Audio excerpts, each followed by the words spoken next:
Lucas capítulo 10. Acabamos de ver en el capítulo anterior algo que va a ser parecido a lo que vamos a ver ahora. En el capítulo anterior vimos al principio del capítulo anterior que el Señor envió a los discípulos de dos en dos a hacer una obra. Los otros evangelios nos narran de cómo fueron enviados. Mateo nos narra de cómo fueron enviados los discípulos a predicar el evangelio, a sanar enfermos, a echar fuera demonios, a llevar el mensaje de que el reino de los cielos se había acercado. El Señor los había enviado a ellos en la zona de Judea, porque el ministerio de Jesucristo se desarrolló principalmente entre la zona de Galilea, que está hacia el norte, bajando un poco, toca Decápolis, estoy hablando por el lado del occidente, está Galilea, un poquito de Decápolis, y luego está Samaria, y luego está Judea, en donde está Jerusalén. El Señor andaba en esa región mucho, y también un poco en Decápolis, pero el ministerio de Perea lo desarrolla a partir aquí del capítulo 10 en adelante, y pareciera que solamente Lucas y unos capítulos de Juan nos narran de ese ministerio de Perea que tuvo el Señor. Perea está del otro lado del río Jordán, debajo de Decápolis. El Señor había enviado a sus discípulos, y si leemos lo que nos dice Mateo, también a ellos les dijo lo que les va a decir a estos 70 que va a enviar. Una cosa interesante, les dice que oren porque los campos están blancos, y los envía de dos en dos. Sus discípulos habían ido y se habían emocionado de que habían sanado a muchos enfermos y llevado el mensaje del evangelio, pero también vimos que fallaron en un punto. Después el Señor sube con Pedro, Santiago y Juan a la montaña, al monte Hebrón, en donde allí tuvo una transfiguración con Moisés y con Elías. Pero cuando descienden de esta experiencia, de esta transfiguración, abajo estaban los discípulos, el resto de los apóstoles, tratando de echar fuera un demonio y no pudieron. Y el Señor los reprende a ellos por su falta de fe. Les había dicho el Señor que les había dado autoridad para echar fuera demonios y no podían echar fuera ese demonio de ese niño. Aquí vamos a ver que el Señor también va a dar esta autoridad a estos 70.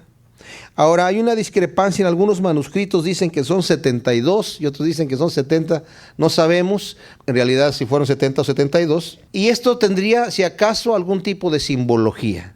El número 70 es muy simbólico en las Escrituras, así también como 12. El Señor escogió 12 tribus de Israel, aunque en realidad a veces aparecen 13. Siempre se mencionan 12 tribus de Israel. Y también 12 apóstoles.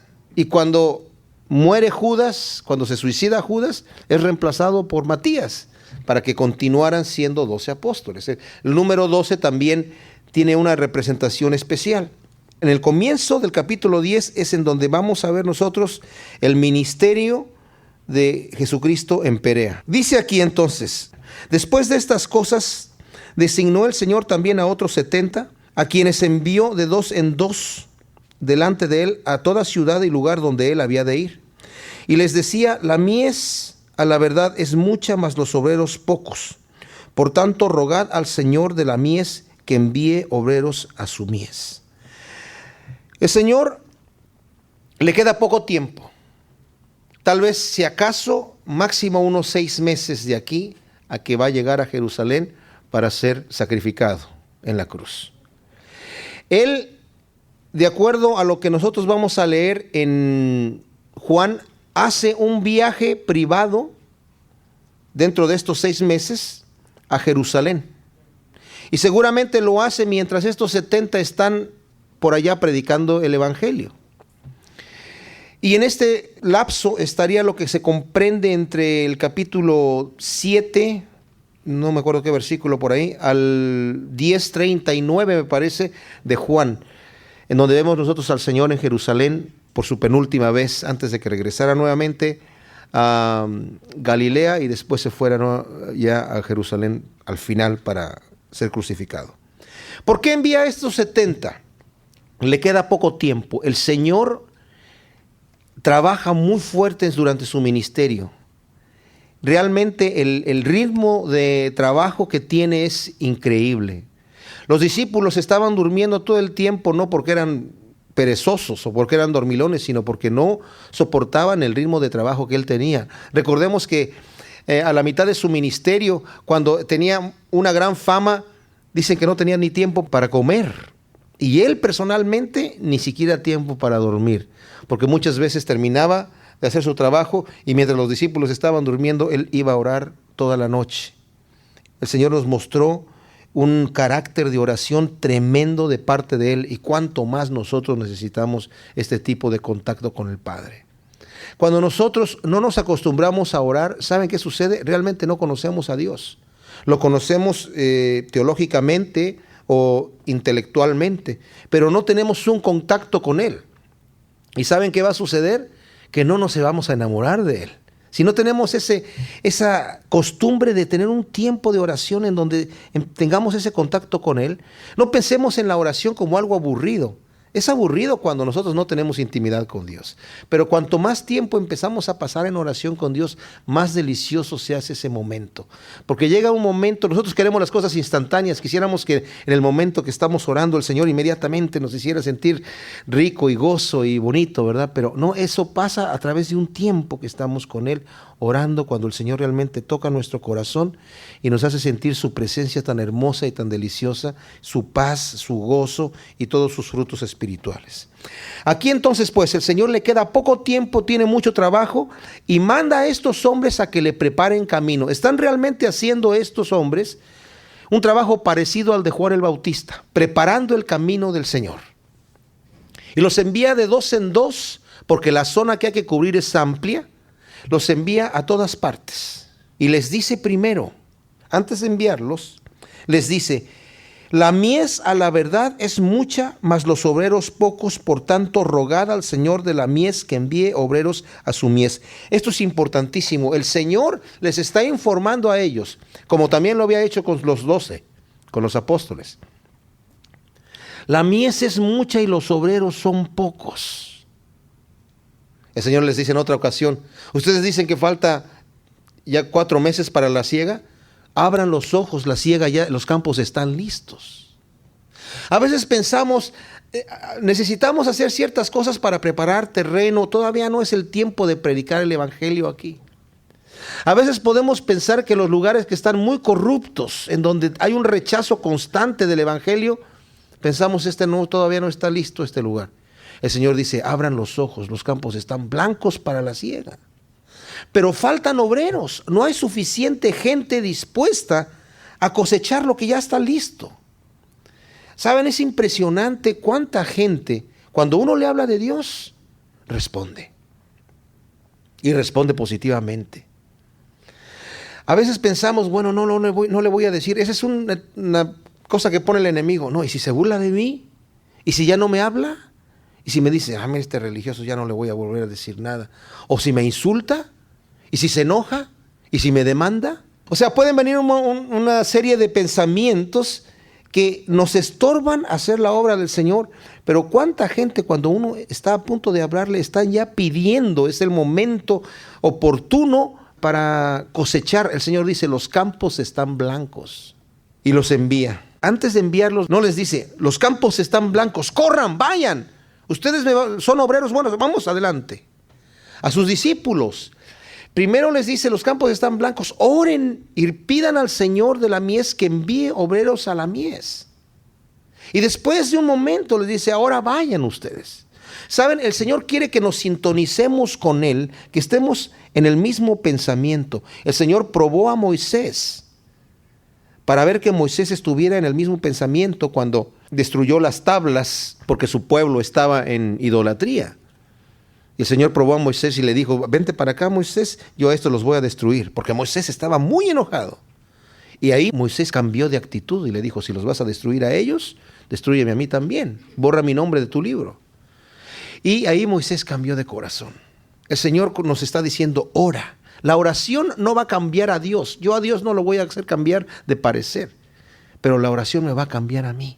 Porque cuando yo estoy pidiendo: Señor, envía obreros, yo me estoy llenando del celo del Señor. ¿Cuál celo? El celo de que se conviertan las almas. Yo tengo que tener una pasión de no querer ver al inconverso en el infierno. Cuando yo realmente me empiezo a llenar, esa pasión empieza a concebir en mí de decir, Señor, salva a esta gente. Yo voy a ser un instrumento dispuesto en las manos de Dios. De otra manera voy a ser un show, o voy a ser un asalariado, o voy a ser una cosa que está de moda. ¿Saben? Cuando salimos a predicar a la calle, tenemos que tener un tiempo de oración para llenarnos y poder concebir ese celo que tiene el Señor y salir con el amor y con el celo que el Señor tiene para poder eficazmente comunicar el Evangelio. Dice, los campos están blancos, ustedes oren. ¿Y por qué el Señor le pide a ellos que oren? Fíjense lo que les dice. Pídanle al Señor que envíe obreros a la mies. Oye, Señor, tú eres el que me estás informando del problema. La mies está lista y los obreros son pocos. Y tú me pides que yo le pida al Señor de la mies. ¿Quién es el Señor de la mies? Pues en este caso el Padre. Que envíe obreros. ¿Qué? Yo le tengo que dar autoridad al Padre para que envíe obreros. Si yo no le pido que envíe obreros, Él no los envía de su propia iniciativa. Él los puede enviar de su propia iniciativa, pero como yo soy el obrero que va a ir también, mi oración me está preparando. Y al yo pedirle al Señor, envía. ¿Saben? La oración es eso.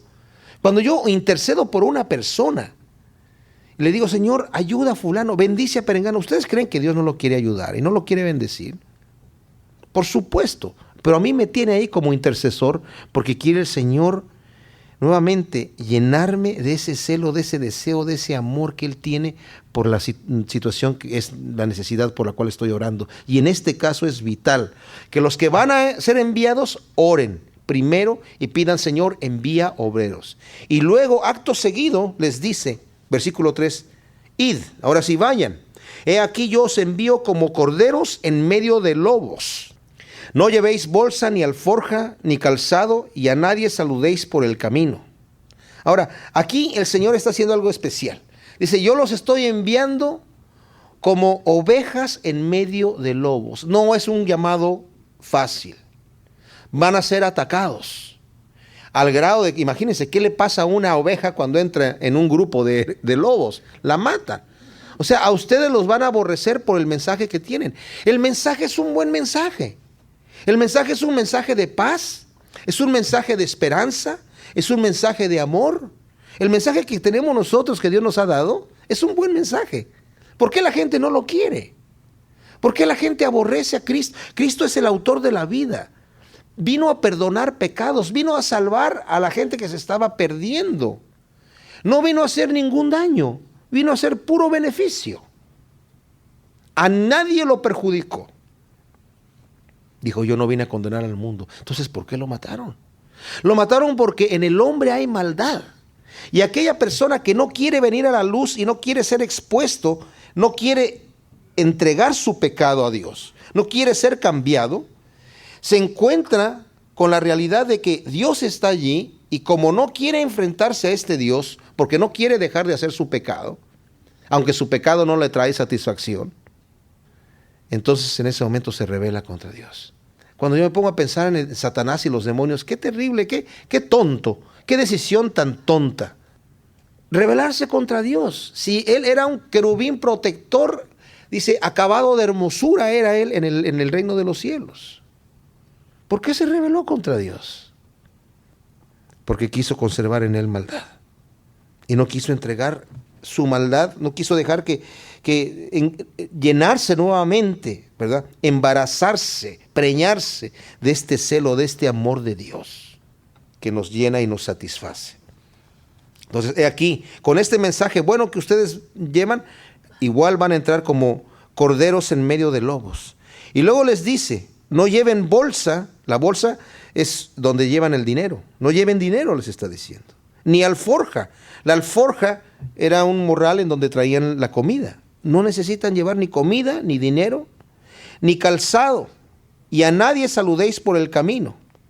Bueno, de ni calzado, no todos los evangelios mencionan lo del calzado. Más bien hablan de que no llevar dos calzados, o sea, sandalias extras. Más bien, váyanse con su propia ropa que llevan, sus sandalias, pero sin equipaje. Y cuando dice que a nadie saludéis por el camino, no se trata de que sean groseros con la gente, ¿verdad? Buenos días, Señor. No digo nada. No se trata de eso. Sino que los saludos en el oriente eran unos saludos larguísimos, como si eran de media hora, ¿verdad? Entonces dice, no, el Señor, no te tardes saludando a la gente en el camino. Son como los saludos que tenemos nosotros aquí a veces cuando digo, ¿por qué no se saludan? Todos se paran. ¿Y cómo has estado? ¿Cómo te ha ido? Así son los saludos acá, ¿verdad? Largos, dice el Señor. No hay tiempo que perder, hay que hacer las cosas rápidas. Entonces no saludes a nadie en el camino.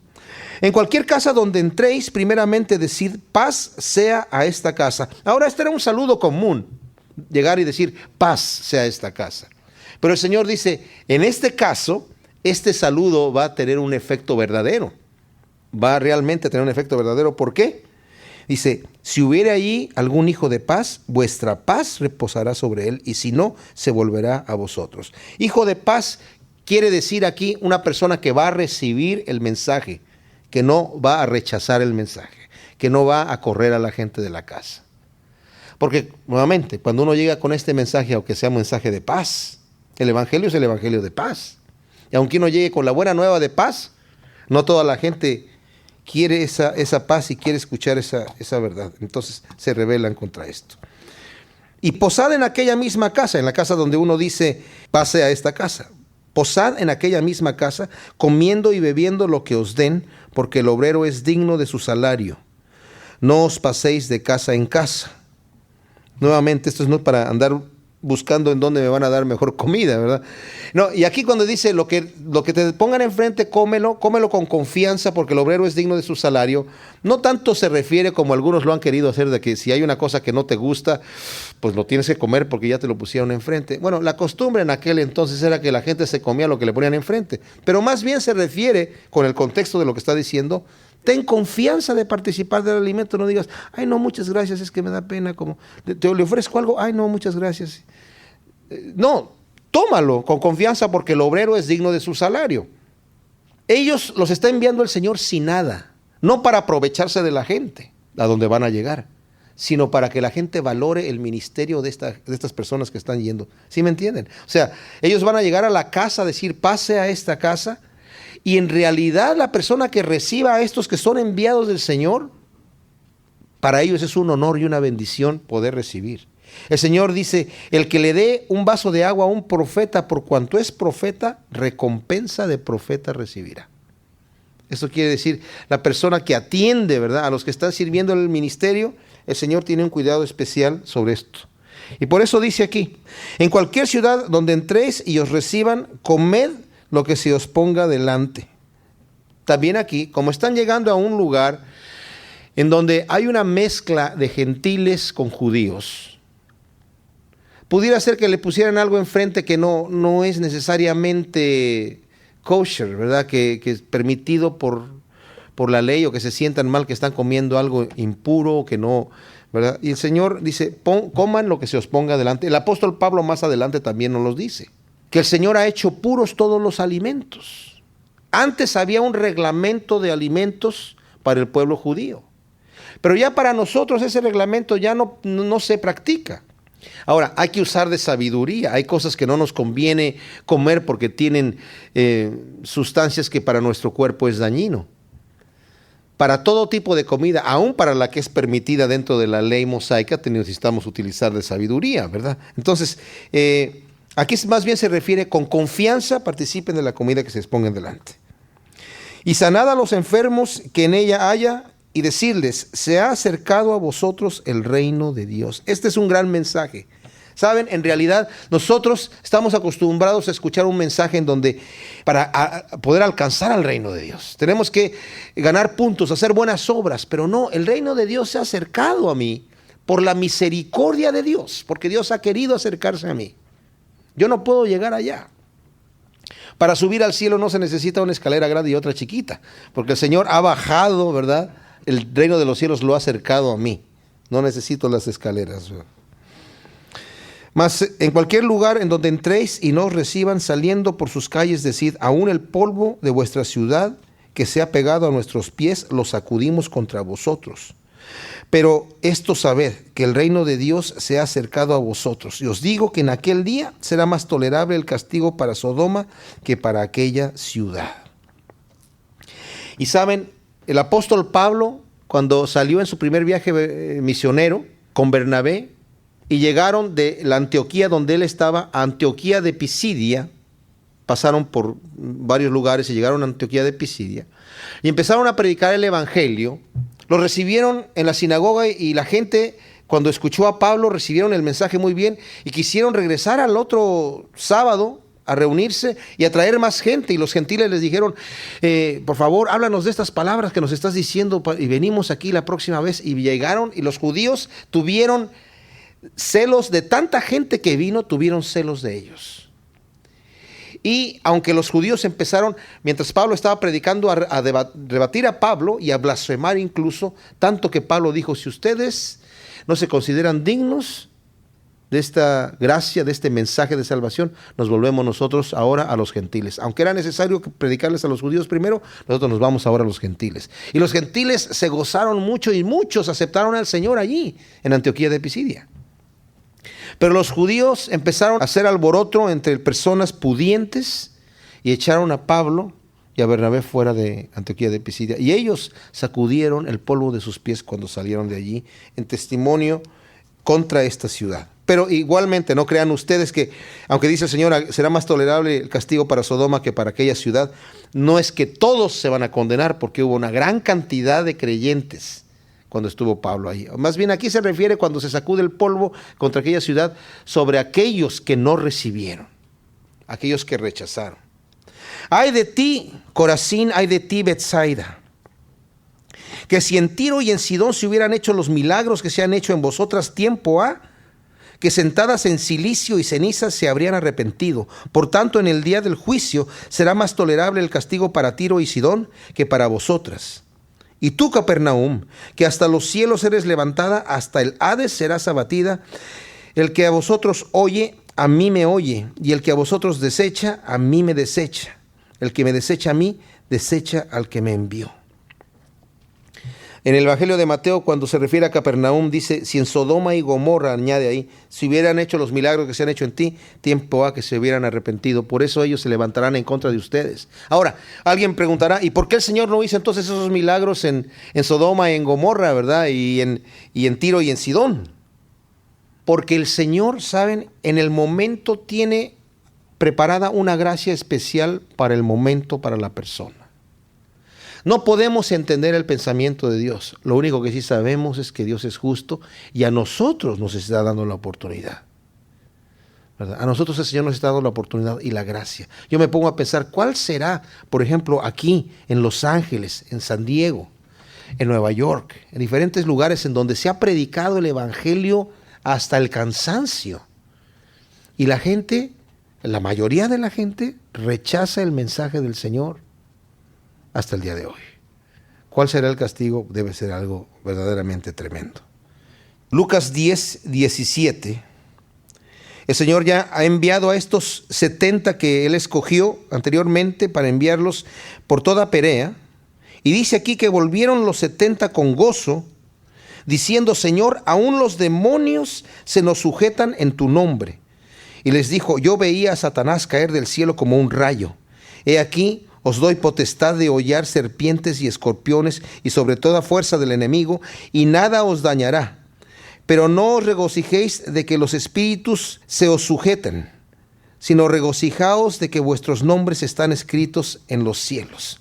Estos 70 vemos que llegan con un gozo, el mismo gozo que tenían los discípulos, pero ellos añaden, los demonios se nos sujetaban también.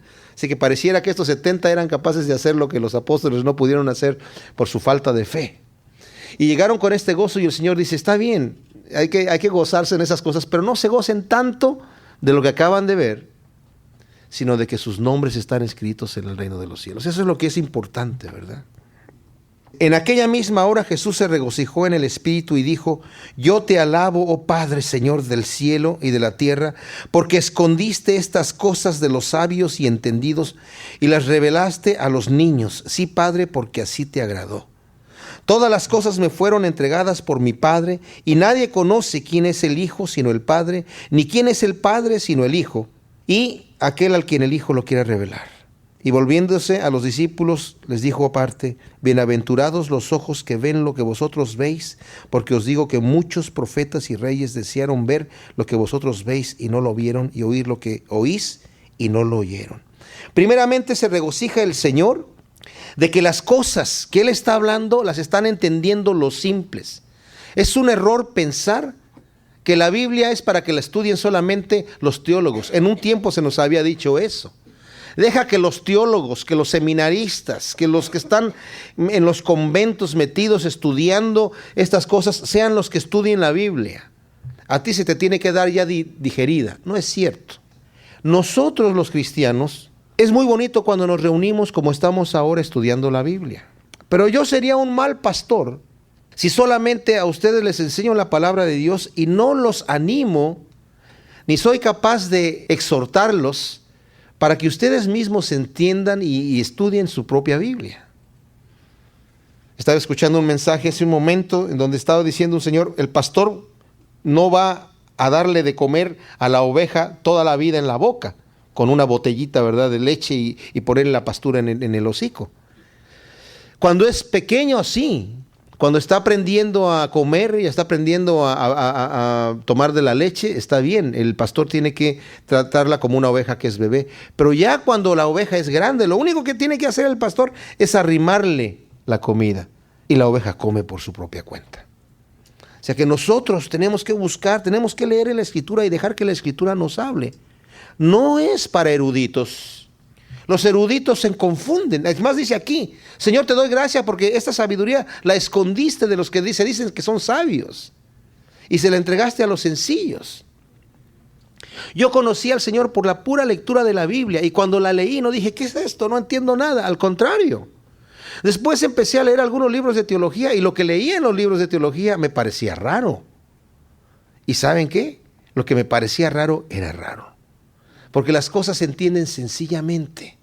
No hay que buscarle varias vueltas al asunto. Es sencillo. Habrá cosas que uno no entiende. Hay muchas cosas que yo no entiendo, que son para cosas posteriores. Si la Biblia no es un libro que se lee una vez, es un libro que se lee constantemente y dejamos que nos venga a hablar, que nos empiece a purificar, que nos empiece a enseñar. Es algo tremendo. Pero debemos de tomarla porque está aquí para nosotros. Así la diseñó el Señor. Y el Señor dice: te alabo, Padre, por esto. Porque esta sabiduría la has escondido de los sabios y entendidos, pero la has dejado para los niños.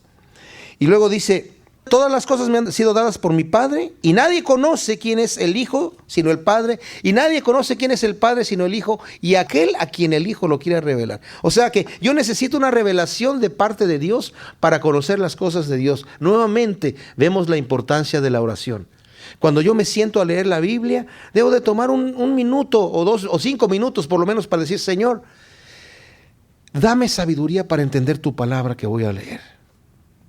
Y cuando leamos la Biblia, no la leamos de corrido, como diciendo: bueno, mi ración de 3 capítulos diarios, o lo que se haya propuesto cada uno, ¿verdad? Como antes estábamos acostumbrados a dar ciertas repeticiones de oraciones, una ración de oraciones, y eso era lo que era. No, aquí se trata de entenderla, leerla lentamente. No necesitamos leer mucho ni leer poco, sí, no importa la cantidad que leamos, pero que la verifiquemos, la entendamos y busquemos de alguna manera. Si hay algo que no entendemos, tal vez viendo ahí las referencias que hay a otras escrituras, hay algunas Biblias de estudio que pueden ayudar. Hay muchas cosas con manuales bíblicos, cosas no necesariamente herramientas muy caras o difíciles, cosas sencillas para la gente sencilla, como somos nosotros, ¿verdad? Que están hechas para ayudarnos y que vale la pena aprovecharlas. Y luego termina diciéndole a sus discípulos, a los 70 que estaban allí: dichosos ustedes, porque ustedes ven lo que muchos profetas y grandes hombres de Dios desearon ver y no lo pudieron ver. ¿Qué cosa? No solamente la obra que estaban haciendo ellos, el ver a los muertos resucitar, el ver a los demonios salir, porque eso mucha gente lo ha visto, muchos profetas también lo llegaron a ver, pero ver al mismo Señor allí, enseñándoles a ellos mismos las cosas y viéndolo como ejemplo. ¿Qué habrá sido?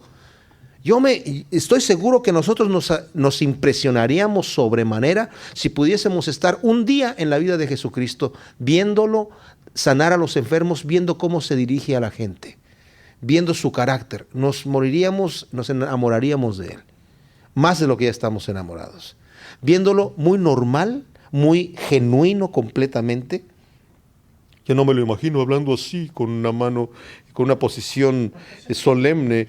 Vengan a mí todos los que están trabajados y cargados. No, natural, un hombre natural, genuino.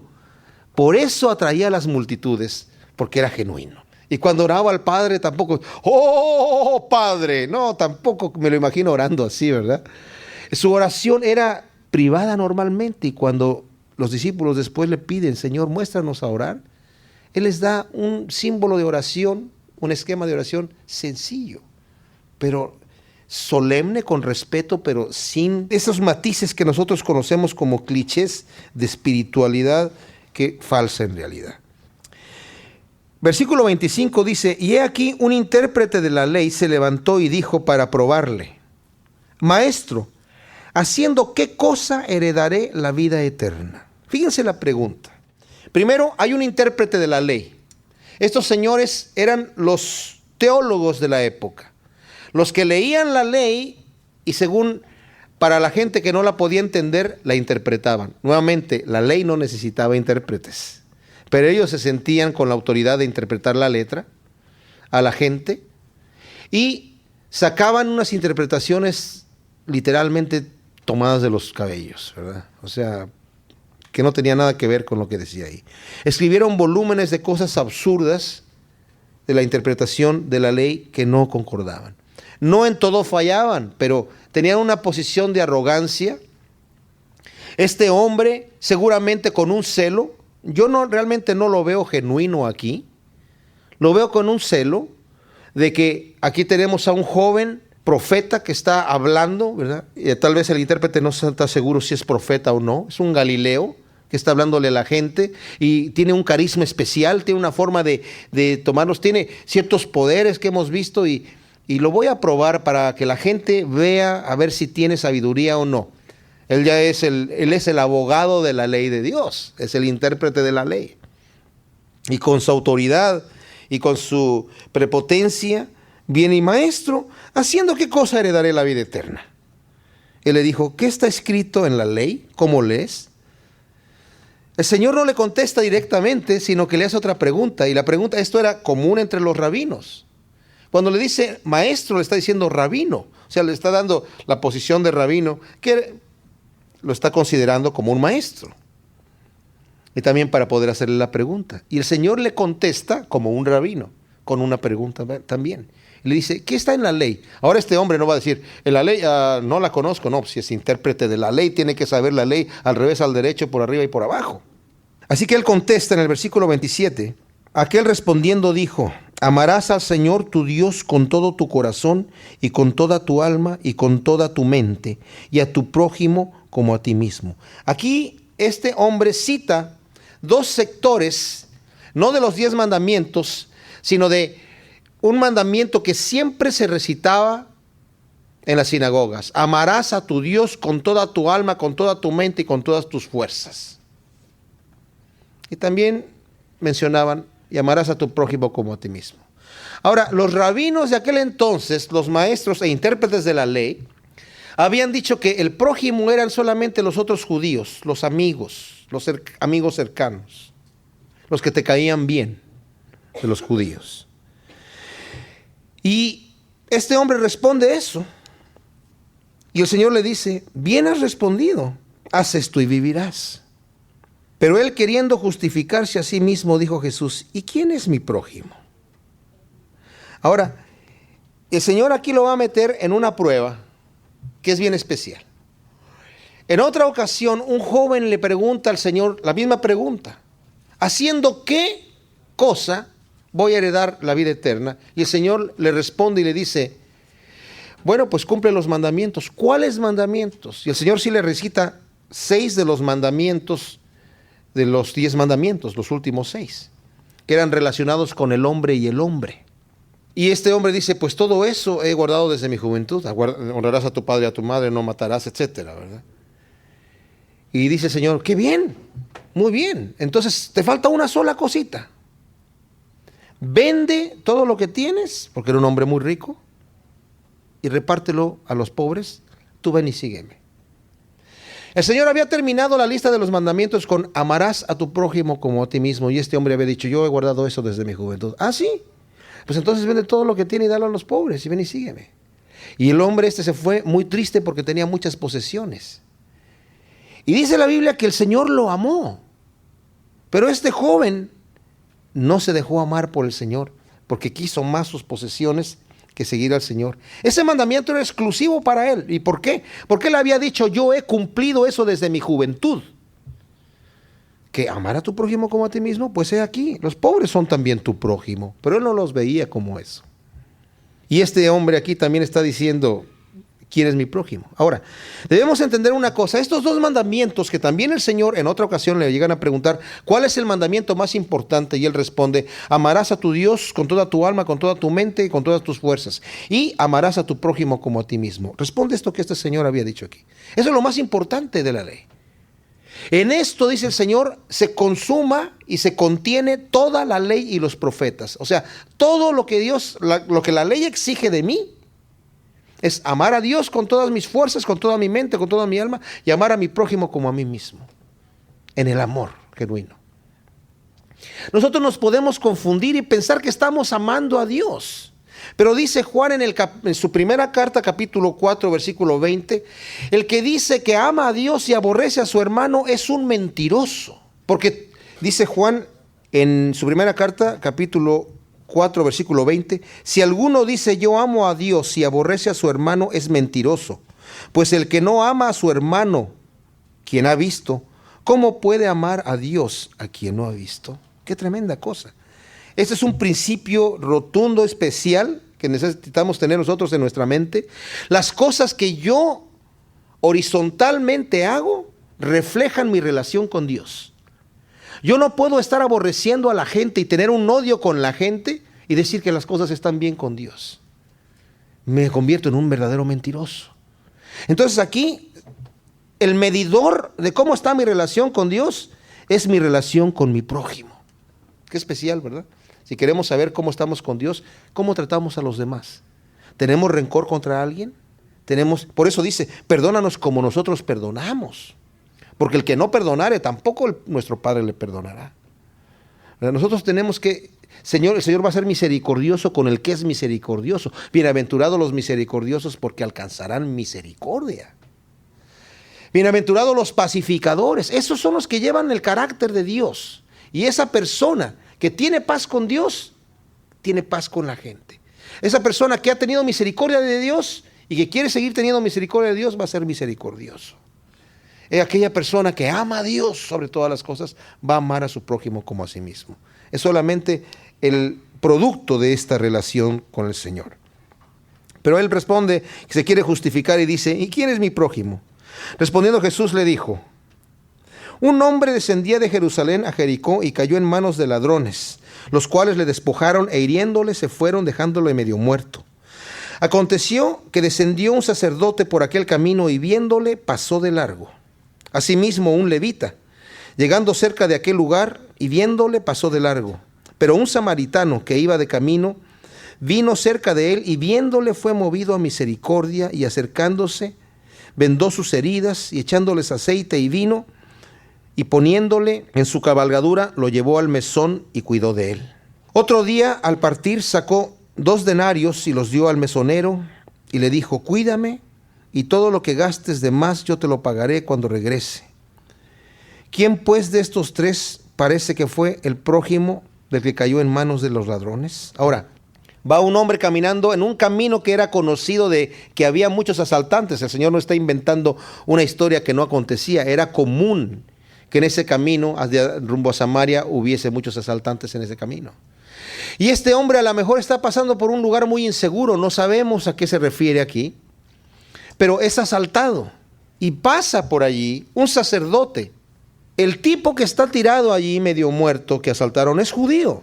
El sacerdote es judío también, es su hermano de raza y lo ve pero se hace el disimulado, tal vez pensando, yo no soy médico, ¿y para qué me meto allí?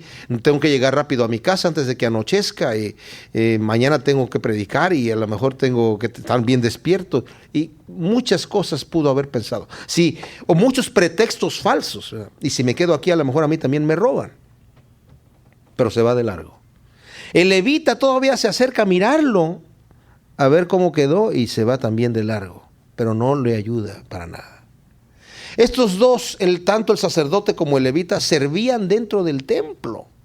Eran hombres que ya no tanto por un sentimiento natural de ayudar al prójimo, de ayudar a otro ser humano que está muriendo, que ha sido víctima de unos ladrones, ¿verdad?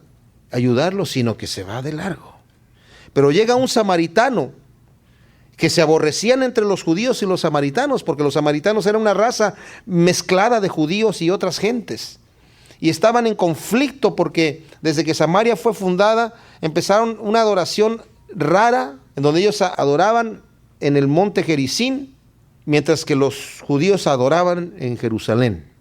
El samaritano lo ve, tiene misericordia de él. Seguramente no creo que traía vendas en su cabalgadura, seguramente rompió algo de la ropa que tenía para vendarlo, le pone aceite y le pone vino, que eso sí lo traían como asuntos de emergencia, ¿verdad? Y lo pone en su cabalgadura, él se va caminando, jalando el burrito, y lo lleva hasta un mesón, cuida de él toda la noche. Y al otro día se levanta y le deja una buena cantidad de dinero. Al mesonero le dice, te voy a dejar aquí un dinero, tal vez no es mucho, pero yo voy a ir a hacer un negocio por allá y cuando regrese, si algo te falta, cuídame a este hombre. Asegúrate que quede bien, cuando yo regrese, si algo gastas de más, yo te lo pago. ¡Wow! ¿Saben? Aquí vemos nosotros varias cosas. Hay gente que dice, lo tuyo es mío. Hay gente que dice, lo mío es mío. Y hay gente que dice, lo mío es nuestro. Los ladrones que robaron a este hombre eran los que decían, lo tuyo es mío. Y yo te lo voy a quitar y no me importa lo que yo tenga que hacer, no me importa tu condición, lo que tú tienes a mí me pertenece. Y esa es la actitud que tiene todo ladrón, satánico. Pero estos hombres que pasaron y que no se quisieron involucrar, el sacerdote y el levita, dijeron, lo mío es mío, yo no quiero que me vayan a perjudicar con lo mío. Yo te voy a ayudar siempre y cuando no me comprometa. Y saben, hay mucha gente así, que siempre hacen un beneficio, siempre y cuando no me perjudique a mí. Porque si me va a involucrar en algo en donde yo pueda perder ayudándote, no. Pero en cambio, el samaritano dijo, lo mío es nuestro, es de los dos. Y compartió su sustancia con este hombre, arriesgándose, llevándolo en el burrito hasta el lugar y desviándose de su plan que tenía a ponerlo ahí, cuidando de él toda la noche. No dijo, este hombre no es de mi raza, nos aborrecemos, que lo ayude de un judío. Tuvo compasión de él. Yo agregaría otra, como es el Señor con nosotros, ¿verdad? Lo mío es tuyo, porque el Señor se despojó a sí mismo de todo para darnos lo suyo, ¿verdad? Su gloria. De ahí que podremos decir, lo tuyo es mío, es satánico, lo mío, es egoísta, animal, lo mío es nuestro, es muy humano, y lo mío es tuyo, es divino, de parte de Dios. Y dice, ¿quién? Le pregunta el Señor, fue el prójimo de estos. Y él contestó, el que usó de misericordia con él. Entonces Jesús le dijo, ve tú y haz lo mismo. ¡Wow!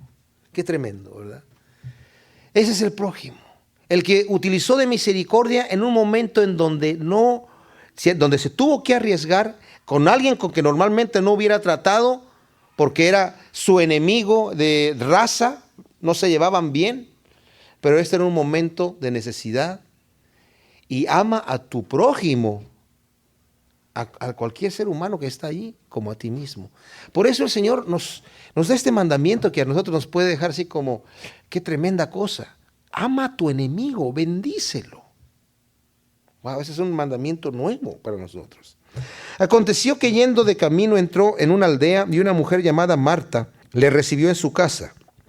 Esta tenía una hermana que se llamaba María, la cual sentándose a los pies de Jesús oía su palabra.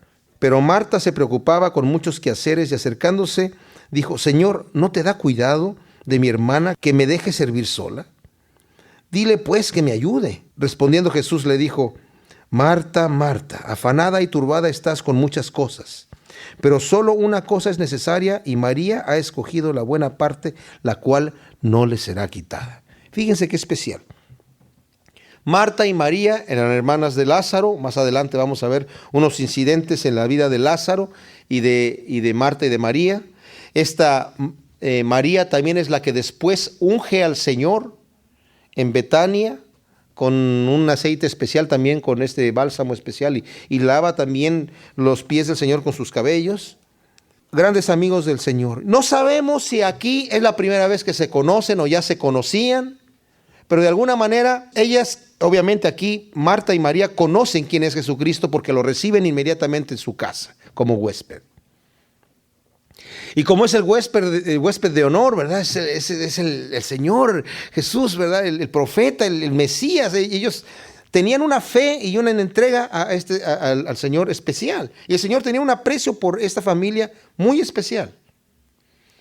Entonces Marta, que obviamente es la dueña de casa, está muy afanada, hay que atender al huésped y me imagino hay que hacer esta cosa y esta cosa. Y mientras está pensando en 2 cosas se le ocurren 4. Y mientras está terminando la 4 se le ocurren 8. Y mientras está en la 8ª se le ocurren 16. Y en ese momento está para atender bien al huésped y ve a su hermana sentada allí escuchando a los pies del Señor lo que el Señor está diciendo. ¿Y saben qué hace Marta? Va y le reclama al Señor.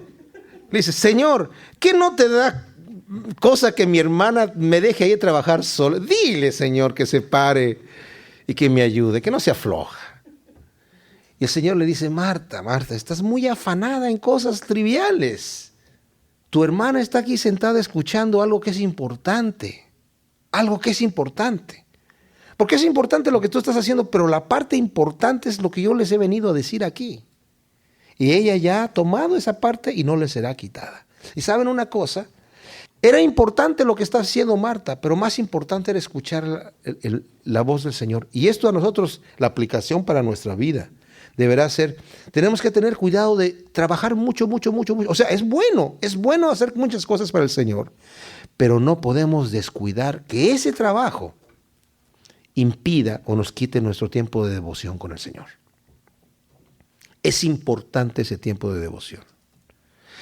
Lo digo porque en el ministerio hay mucha gente que está trabajando tiempo completo en el ministerio y hace muchas cosas en el ministerio y tienen muy poco tiempo para ellos mismos en su devoción privada con el Señor.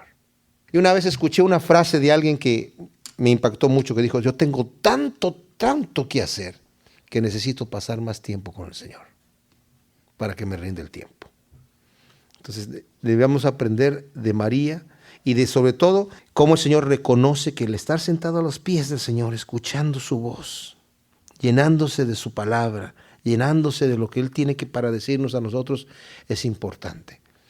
La cosa más rica es en oración leer la Escritura, dejar que el Señor nos hable. Ahí estamos sentados nosotros a los pies de Cristo, tomando la palabra de Dios en nuestras manos, haciendo una oración antes de leerla y dejar que nos hable. No necesitamos, repito, leer muchos capítulos. Necesitamos sentarnos cómodamente a los pies del Señor y dejar que Él nos hable. Oremos. Señor, te damos gracias por tu palabra. Realmente nos hablas a través de ella de una manera dulce y exquisita, Señor. Queremos estar sentados a tus pies. Queremos tomar este tiempo para orar, porque la mies ciertamente es mucha y los obreros son pocos, Señor. Señor, que podamos nosotros realmente agradarte en todo. Te damos gracias en el nombre de Cristo Jesús. Amén.